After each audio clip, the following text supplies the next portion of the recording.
때를 따라 아름답게 하시는 하나님, 전도서 3장 11절로 15절.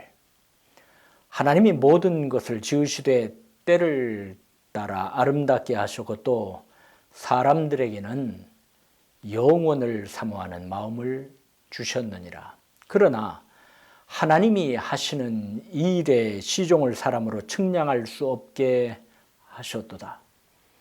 사람들이 사는 동안에 기뻐하며 선을 행하는 것보다 더 나은 것이 없는 줄을 내가 알았고, 사람마다 먹고 마시는 것과 수고함으로 낙을 누리는 그것이 하나님의 선물인 줄도 또한 알았도다. 하나님께서 행하시는 모든 것은 영원히 있을 것이라 그 위에 더 할 수도 없고 그것에서 덜 할 수도 없나니, 하나님이 이같이 행하심은 사람들이 그의 앞에서 경외하게 하려 하심인 줄을 내가 알았도다.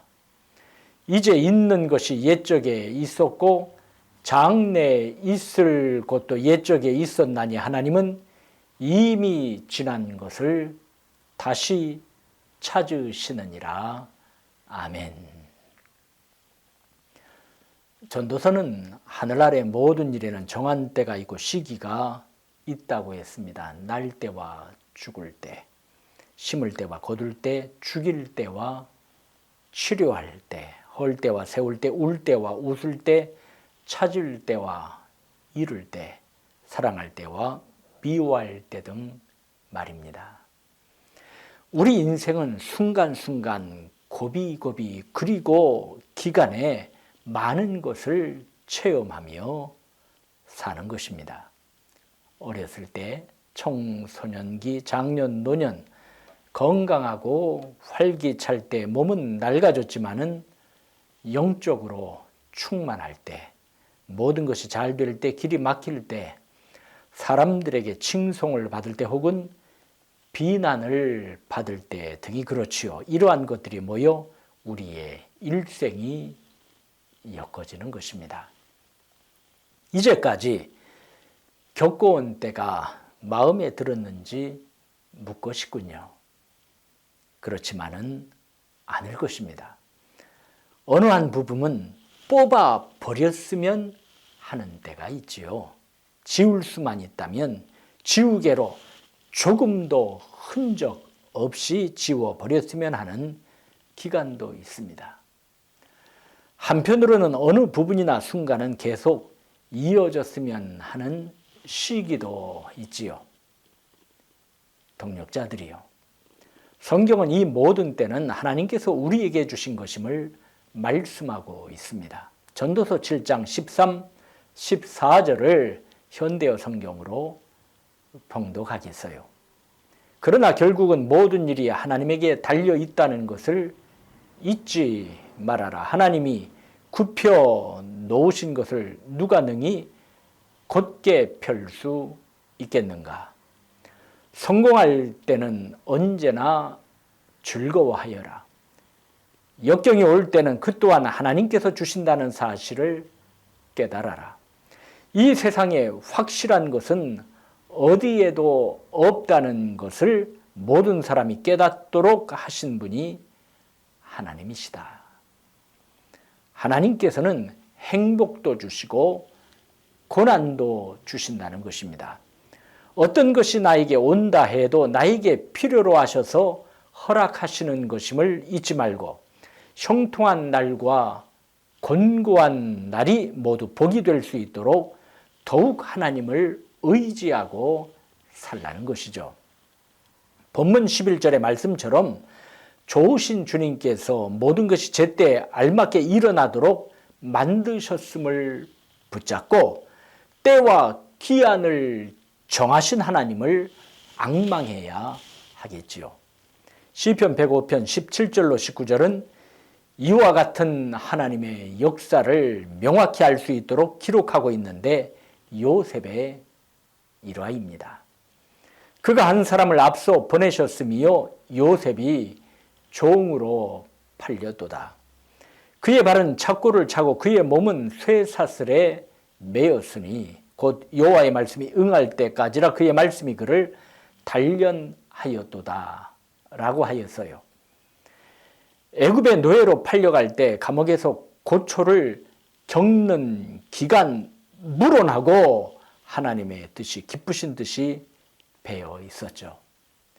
그를 통하여 많은 생명을 구원하고자 하시는 하나님의 오묘하신 뜻 말입니다. 이때와 과정을 통하여 요셉을 주님의 쓰임에 맞는 도구로 단련하셨어요. 예를 하나 더 들어보겠습니다. 사도 바울은 로마까지 가서 복음을 전하기를 소원하였으나 예루살렘에서 붙잡혀 곤욕을 치릅니다. 간신히 위기는 모면하였으나 또 가이사라 감옥에서 2년간이나 지내야 했지요. 얼마나 답답하고 괴로운 때였겠나요? 하지만 하나님께서는 이러한 과정을 통하여 그가 죄수의 몸으로 로마까지 안전하게 갈 수 있도록 모든 상황을 이끄셨고 마침내 로마까지 가서 복음을 증거할 수 있게 하셨습니다. 신명기 32장 4절에 말씀합니다. 그는 반석이시니 그가 하신 일이 완전하고 그의 모든 길이 정의롭고 진실하고 거짓이 없으신 하나님이시니 공의로우시고 바르시도다. 이같이 모든 일에 완벽하시고 모든 길에 올바르시고 잘못하시는 일이 없으신 신실하신 하나님께서 우리의 모든 때와 기간을 주관하십니다. 하나님의 영광은 그를 신뢰하는 자에게 나타납니다. 그의 환경이 어떠하든지 말입니다. 그러므로 고린도전서 7장 17절에는 말씀합니다. 오직 주께서 각 사람에게 나눠주신 대로 하나님이 각 사람을 부르신 그대로 행하라. 내가 모든 교회에서 이와 같이 명하노라. 모든 사람은 하나님께서 부르신 처지와 환경에서 용기를 가지고 믿음으로 살아가라는 것이죠. 오늘 내게 주신 은사, 내게 주신 환경에 기쁘신 은혜와 뜻이 있는 줄 믿고 항상 담대함으로 살아가노라면 때를 따라 주시는 복을 받고 주님의 뜻이 이루어짐을 체험할 것입니다. 지금 내가 보내는 때와 기간은 하나님 보시기에 아름다운 때요, 주님의 기쁘신 계획이 있음을 잊지 마시기 바랍니다. 신앙의 선진들을 보세요. 아이 사무엘, 노년의 시므온, 예수님께 향유를 부은 여인, 건강이 약해 바울의 기도의 제목이 된 디모데, 조롱과 멸시를 받았으나 주님 뵙기를 갈망한 삭개오, 정탐꾼을 믿음으로 숨겨준 기생 라합, 신앙을 택한 이방 여인 룻, 자기 민족을 살린 왕후 에스더 등 신앙의 선진들은 자신들이 보내고 있는 때와 기한을 하나님의 손에 맡기어 마침내 가장 아름다운 선물을 받았지 않습니까? 담대함과 용기를 가지고 주님을 붙들고 힘있게 전진하니 하나님께서는 저들의 장애물을 다 물리쳐 주셨으며 복을 주셨지 않습니까? 사무엘상 30장을 보니 다윗과 그를 따르는 무리들이 잠시 거처를 비운 때에 아말렉 사람들이 쳐들어와 재물을 약탈하고 아내와 자녀들을 다 사로잡아 갔습니다. 다윗과 그와 함께한 자들이 울 기력이 없도록 소리를 높여 울었지요. 게다가 다윗을 따르는 백성들이 마음이 슬퍼 다윗을 돌로 쳐 죽이자고 덤벼들게 되었지요. 얼마나 다급한 때입니까? 다윗이 어떻게 했을까요? 6절에 기록되어 있습니다. 백성들이 자녀들 때문에 마음이 슬퍼서 다윗을 돌로 치자 하니 다윗이 크게 다급하였으나 그의 하나님 여호와를 힘입고 용기를 얻었더라. 그는 가장 다급한 때 모든 시기를 주관하시는 여호와 하나님을 믿고 더욱 용맹을 바란 것입니다. 그리고 이 사건의 결말이 18절로 20절에 있지요.